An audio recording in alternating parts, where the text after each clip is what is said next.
20 जुलाई 1969 Apollo 11 अमेरिकी अंतरिक्ष यान 3 एस्ट्रोनॉट को लेकर पृथ्वी की उड़ान भरता है और 10 मिनट से भी कम समय में पृथ्वी के वायुमंडल को चीरता हुआ पृथ्वी के ऑर्बिट में घूमने लगता है और पृथ्वी का 1.5 चक्कर काटने के बाद उसे चांद की तरफ मूव करने की परमिशन मिल जाती है।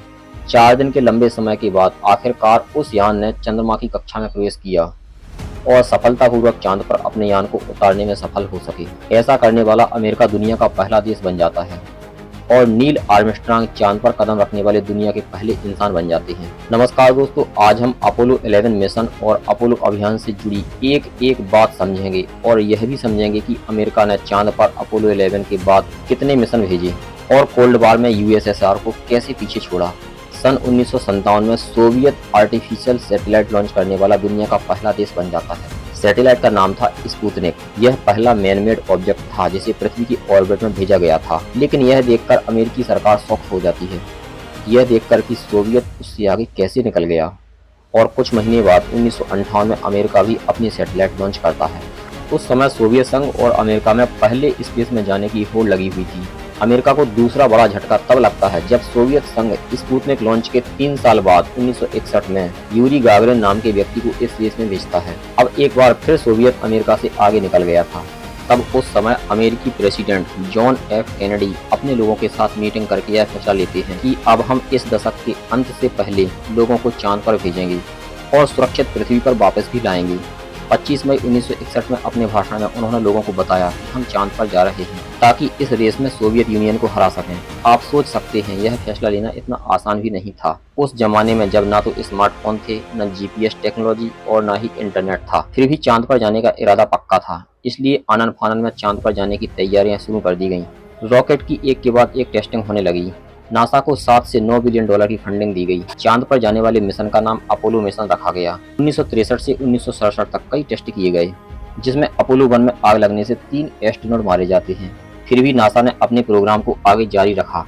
अपोलो 4, अपोलो 5 और अपोलो 6 अनमैन्ड मिशन थे, लेकिन अपोलो 7 में इंसानों को बिठाकर स्पेस में भेजते हैं और यह सफल मिशन होता है। अब 2 माह बाद दिसंबर 1968 में अपोलो 8 मिशन लॉन्च होता है, जिसमें 3 एस्ट्रोनॉट को चांद के पास भेजा जाता है। इसके 3 माह बाद मार्च 1969 में अपोलो 9 मिशन भेजा जाता है, जिसमें लूनार मॉड्यूल को चांद पर उतारा जाता है, लेकिन इसमें इंसान नहीं उतरते। इसके 2 माह बाद अपोलो 10 मिशन में भी 3 एस्ट्रोनॉट फिर से चांद तक जाते हैं, उतरने की पूरी तैयारी करते हैं, लेकिन अभी भी चांद पर नहीं उतरते। दुनिया नासा की इस स्पीड को देखकर हैरान रह जाती है। फाइनली 16 जुलाई 1969 में अपोलो 11 मिशन लॉन्च होता है।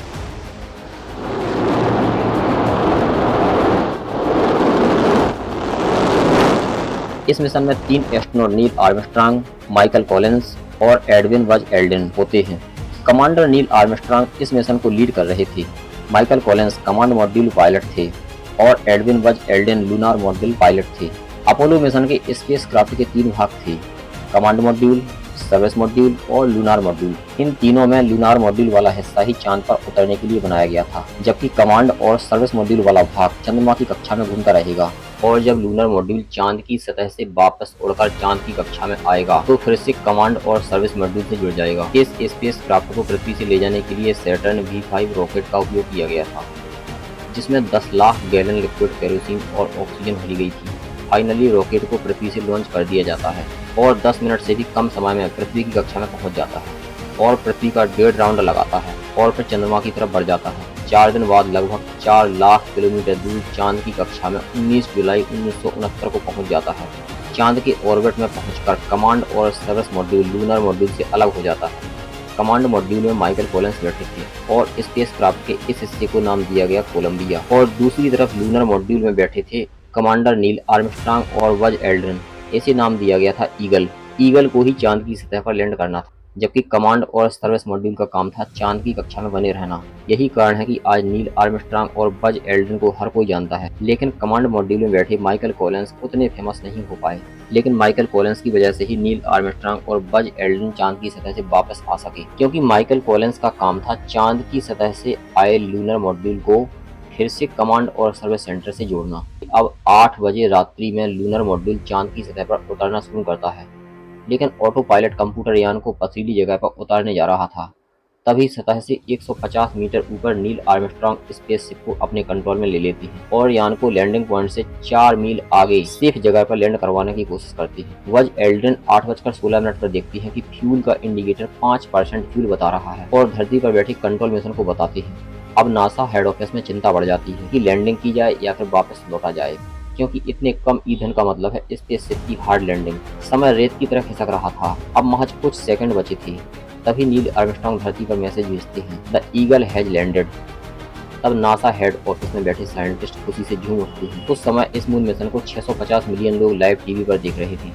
फिर नील आर्मस्ट्रांग अपने स्पेस सूट में यान से बाहर आते हैं और चांद की सतह पर अपना पहला कदम रखते हैं। इसके बाद बज एल्ड्रिन भी चांद पर उतरते हैं। दोनों चांद की जमीन पर उतरकर वहां की मिट्टी और पत्थरों के सैंपल कलेक्ट करते हैं और कई जगह की फोटो लेते हैं। हालांकि ये बात सच है कि अमेरिका सोवियत संघ से आगे निकलने की रेस में चांद पर गया था, लेकिन चांद पर वहां साइंस इंस्ट्रूमेंट भी लेकर गए थे, जिनकी मदद से चंद्रमा पर भूकंप का पता लगाना, पृथ्वी से चंद्रमा की सही दूरी का पता लगाना और चांद से पृथ्वी पर सिग्नल भेजने वाले इंस्ट्रूमेंट लेकर गए थे। उन दोनों ने चांद पर 23 किलोग्राम मिट्टी और पत्थर के सैंपल कलेक्ट किए और यूएसए का झंडा लगाया। दोनों 21 घंटे तक चांद पर रुके और वहां से वापस लूनार मॉड्यूल में बैठते हैं। उन्हें वापस चांद की कक्षा में पहुंचकर कमांड एंड सर्विस मॉड्यूल से जुड़ना था, लेकिन जैसे ही वे लूनार मॉड्यूल के स्टार्ट स्विच पर नजर डालते हैं और देखते हैं कि वह टूटा हुआ है, बिना स्विच के इंजन स्टार्ट नहीं हो सकता था। ये समस्या वो पृथ्वी के कमांड सेंटर में बताते हैं, लेकिन वे पृथ्वी से 3,84,000 किलोमीटर दूर थे, एक नई दुनिया में जहाँ उन्हें कोई मदद भी नहीं मिल सकती थी। लेकिन समस्या जितनी बड़ी होती है, दिमाग भी उतना ही तेजी से काम करने लगता है। नील आर्मस्ट्रांग ने अपने वॉल पेन को स्विच की तरह उपयोग किया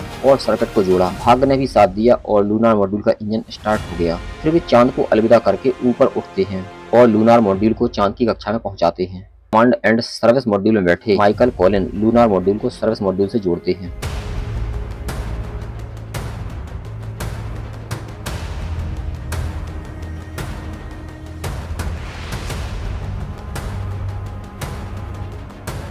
और फिर से 4 दिनों के लंबे सफर के बाद वे पृथ्वी की कक्षा में प्रवेश करने में सफल हो जाते हैं।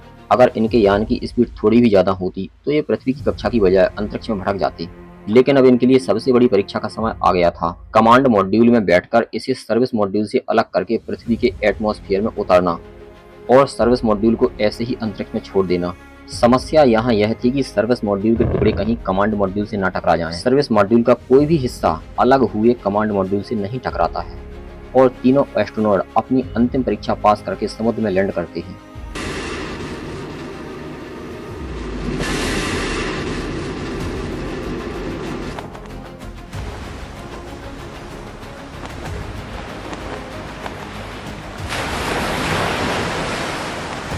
जहां से इन्हें सुरक्षित लाया जाता है, लेकिन अभी भी इन्हें एक अंतिम परीक्षा पास करनी थी। इन्हें 15 दिनों के लिए क्वारंटाइन में चूहों के साथ रहना था।